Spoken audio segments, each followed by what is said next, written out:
All right, welcome back to NP Table Talk with Lala and Christy. And we wanted to say good evening, good morning, and hello. So, first, we wanted to start by clarifying what we were kind of talking about the last podcast, and it was about guaiacs because Christy and her job, she was kind of like, hey, guaiacs. And so, guaiacs are outdated in the sense where we want to not do them at the bedside anymore because of the false positives and false negatives, which we did the data to make sure you guys got that information appropriately and clear it up. So we also wanted to move on to how to present a patient to nurses, nurse practitioners, colleagues, physicians, and because we've seen our colleagues struggle when it's presenting to another person or a specialist, and we just want to really make sure that we kind of give you some advice. Okay, so number one is know your patient, okay? No matter who you're calling, the patient stays the same, all their information. You just need to gear a little bit of how you're presenting that patient because different specialists are gonna want different things and they're gonna focus on different aspects of the patient. Number two, so that's the second thing is know your audience, know who you're presenting to because that will make a little bit of difference on what you emphasize, what you say first, what you say last. So then today we have like a mock patient that we made. So go ahead and pretend like if I'm calling Lala, so I'm the hospitalist, and then so I have this patient I'm wanting to admit. We're gonna pretend like she's a hematology oncology NP, and this is a patient. So it's a 56-year-old female that came into the ED complaining of extreme fatigue, weight loss, back pain, extreme back pain. The x-rays showed osteolytic lesions noted throughout the L-spine, likely metastasis, and an L2 compression fracture. Okay. Past medical history unknown, family history, father is deceased of colon cancer, also has a history of COPD, diabetes, hypertension, and hyperlipidemia. The mother has a history of hypertension, diabetes, and breast cancer. She's never had a colonoscopy, a mammogram. She does not have a PCP. And her vital signs for today, blood pressure is 90/52, heart rate is 122, just sinus tach, temp 98.3, respiratory rate 20, hemoglobin 6.2, hematocrit 22.4, stool for occult blood was positive, WBC 1.8, ALT-FOS 250, AST 68, ALT 79, GFR 56, CMP, CBC otherwise unremarkable, UA negative, UDS negative. So let's pretend like I'm calling Lala. So if she's hemonc, I'm not gonna really start off with the L2 compression fracture. I'm gonna start off on that low white blood cell count, what they came presenting for, family history, and she has like no known family history.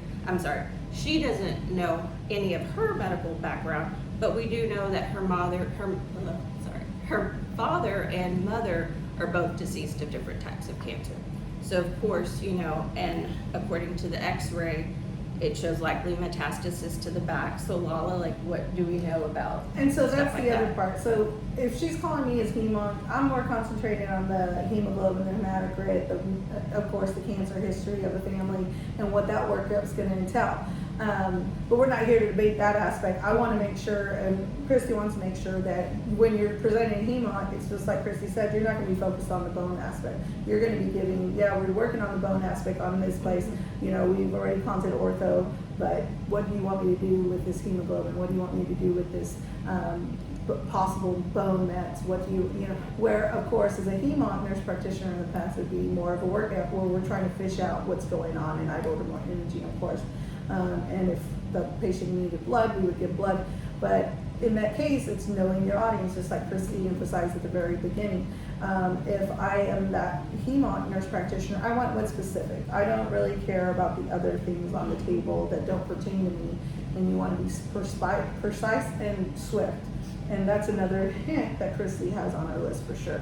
Yeah, and so then of course if I'm calling like the orthopedic surgeon, which I'm gonna need to call also because the patient does have a compression fracture, I'm gonna start off with a patient has a L2 compression fracture. Then I will go into, and by the way, we're also working them up for, some kind of cancer, likely metastasis, because then more than likely, it's going to be medical management. It's not like this patient needs to go to the OR. So the surgeon knows, yes, you have to call me. I need to be on this case because the patient has a fracture, right? but what is the likelihood and what is this patient's prognosis if we actually do surgery? So you need to be thinking about all this stuff in the back of your mind before you call, because you need to know what that patient's prognosis is. If they've got metastasis to their back, I mean, let's face it, it's So you're more of like the conductor. You're more of the conductor of that patient's care. Yes. And whether you're the hospitalist person or even the nurse giving that report to the hospitalist team, you want to make sure you're gathering that information appropriately and giving it in a swift manner, like that elevator speech that Christy says best on that end. But it's that quick, precise, this is the information you need to know, and move on. You're also going to have those tricky providers, and when I say those tricky providers, it's that, well, you told me the EGFR, what is the BUN, just as we discussed earlier. And you want to make sure you have access to that information right away for that provider. You don't want to be, oh wait, let me find that here somewhere. You want to be very organized in that approach, because you are going to have those, oh, I didn't think about that, or I didn't know about that, and you need to be ready. And that's the biggest thing I could say on that end, right? Yeah, and so also for me, for example, I use this thing I call my brain. So never lose your brain. Okay, Mm-hmm. always have it with you, because you're going to be paging people. You don't know when they're going to call back. In worst case scenario, they call and you don't have your brain. I'm like, oh my God, I don't even remember this lady's name, the room number, anything. And then they are going to ask you specifics, and then you're be like, oh, not as the worst. You never want to do that. You need to be ready. Be prepared. Be prepared, always. Be prepared. Yeah. And as nurses, I know we're taught to write down everything, so we always have that brain with us, whether it's electronic or on paper, for sure. And chart it also, because what do we say? If it's not documented, it didn't happen. Exactly. So. And not just that, even we live in a world of electronics. So when I'm a provider, I know as a hemo nurse practitioner, when I worked in the hospital, I was reading the hospitalist notes. If they called me on a patient already, I was already looking at those labs. I was already looking at those things. And so sometimes you have those providers that are really on it, and they kind of already know what's going on. And so they may be asking you for that outside data that's not necessarily always in the chart. And again, being prepared and being ready is always essential in care.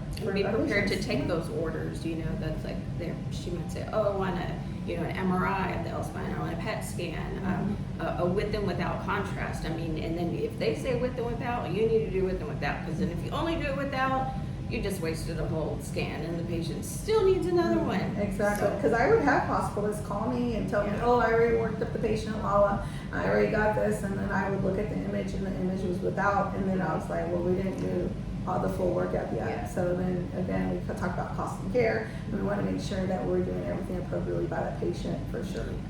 So that's always exciting. What other pointers or hints would you say when you're reporting? Because another thing that you guys deal with in the hospitalist arena is that case management team, right? Yes. So that's the other part is know your audience. So when you're at a case management meeting, for example, daily. So one of the first things they want to know, and the whole hospital wants to know, is what are we doing with this patient? Right? What's the plan? Right? Discharge planning should start on the day of admission. So from day one, we need to be saying, okay, is this patient going to be able to go home? Are they safe to go home? Are they going to need a provider? Are they going to need home health? All these things, they take time, right? Even if we're doing these scans, and we don't want to wait another 2-3 days for insurance approval after we already know what's going on. So discharge planning on day one. So that's just knowing, of course, that's knowing your patient also. Exactly. They don't have primary care. Do we have a facility that we teamed up with to do primary care? We get that patient that care post hospitalization, because they're going to need that care for sure. And she will need follow-up. Yeah, and so those are the type of things, again, knowing your audience, and I like that, discharge starts from day one. Discharge starts from day one, especially when you're collecting that data, because we want to make sure the patients have what they need, and we're all advocates in that plan of care for the patients. If we're not addressing those things swiftly, again, that delays discharges, it adds to cost, it just so many different variables. And again, if we're really looking out for those patients, we're talking about that day one. Exactly. So very good on that. I like that. I think that clears it up. I hope if you have any questions, you end up just putting some questions on the line for us or emailing us. Yes, we got an email and a Facebook. Okay. It is nptabletalk@gmail.com. And the email, that's the email. And then the Facebook is NP Table Talk. Okay. So, and then we're going to kind of merge into our next thing for today, which is, okay, we said NP Table Talk. Okay, what is an NP? Right, what is an NP? Awesome. No, I'm just teasing. So a nurse practitioner is a registered nurse who goes for advanced clinical training and finishes a master's degree, even a doctoral degree, to become a nurse practitioner, and they pass a board certified test so that they are able to treat both acute and chronic illnesses. I always like to describe us as also kind of on the job training too, because I know I use my experience as a registered nurse in my clinical life every day. And so that's a nurse practitioner. A nurse practitioner is someone who is clinically trained and who is able to take care of you when you have a little lack on your finger or toe. And we can also treat your diabetes, your hypertension. And now we're also becoming more into the specialty arena. Like I've already said, I've been in the HEMONC world. Your acute care, so she's been in the hospitalist world, and we've all kind of dibbled and dabbled in different arenas, and it's been fun. And biggest thing is we're trained in the specialty that we work in, and that's for you. So I love what I do as a nurse practitioner. I love treating my patients, and we get to be part of a good dialogue. I always build a good rapport, and believe it or not, when we are talking about being a nurse practitioner and having that rapport with the patients, I do feel as a nurse, since we have been by those bedsides at the hospital, holding the hands of patients when they're passing, those type of things. When I interact with a patient, I've been interacting with a patient for more than 20 years now. Yeah. So talking to a patient, I'm your best friend when we walk in the room, and you know, I can have a patient talking within seconds about their deepest, darkest things because of that rapport I can build quickly. And I think that's from our nursing background, because it is an art of caring. It is. And we are trained from the very beginning to look out for those patients and advocate for the patients and what we do as nurses. And as an advanced practice registered nurse, we're able to fill in those shoes even more in that primary care setting, because here in Texas, there's 7 million Texans without primary care providers in primary care shortage areas. That's insane. You know, here in America, we want to make sure that patients have access to care, and that is what we do as nurse practitioners, because why wouldn't we?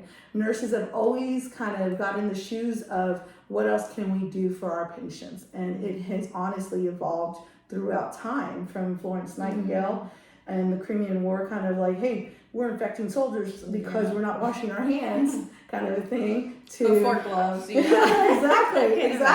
Like, and that's what I kind of love about the nursing profession, how it's always just a matter of evolving and becoming more of what the community needs, up until Loretta Ford saying, hey, there's not enough pediatricians taking care of all these kids. So the first NP school was invented. It goes back into nursing, where nurses kind of even become specialists. They're ICU nurses. They're just in an array of specialties, and it's constantly evolving. And what we can do and what we can't do continues to evolve. But the biggest thing is we do know what we can do and what we can't do. And when we can't do it, we send you to those specialists. And so we're all part of a community in the healthcare industry here. And at the end of the day, we want to make sure we're doing what's good for the patient, right? Exactly. So, and I just thought of something else too. You know, how we are, like you said, it's a community thing. You know, we need to be able to know who we're talking to. So I've trained several new NPPA hospitalists in the hospital, and one thing I would make us do is sit in the doctor's lounge, like all day. We'd sit in the doctor's lounge, because you know, it is so much easier. Just like we establish a rapport with patients, we establish a rapport with the different providers we work with. So I would say, hey, that's Dr. So-and-so. Hey, that's this person, that's that person. And then I'm like, go introduce yourself, you know? So then they're like, they go up, they introduce, you know, and that's continuity of care. And then now they're like, oh, okay, I remember Christy, like, you know, oh yeah. So it helps. It really does help, you know. And again, that's something that kind of didn't happen during COVID, was we lost that aspect of like putting a face with the name. So recently, this was funny. So there's a cardiologist I work with quite a bit, right? And I've talked to him so many times, texted him so many times, in about 2 years, I'd never met him in person. I just met him the other You're only day. on the front, so you barely saw his face. Yeah, so that was our timer. We said we wouldn't like talk too long. So anyway, so stay tuned next week, or sooner maybe. We'll Right, see right. for the next one. And then Lola has a little disclaimer to say. The content is not intended to be a substitute for professional medical advice, diagnosis, or treatment. Always seek the advice of your physician or other qualified health provider with any questions you may have regarding any medical condition, because we want to make sure you're following up with your PCP. Okay? All right. Well, thank you guys, and Thank have you. a wonderful day or night. Yep. Bye.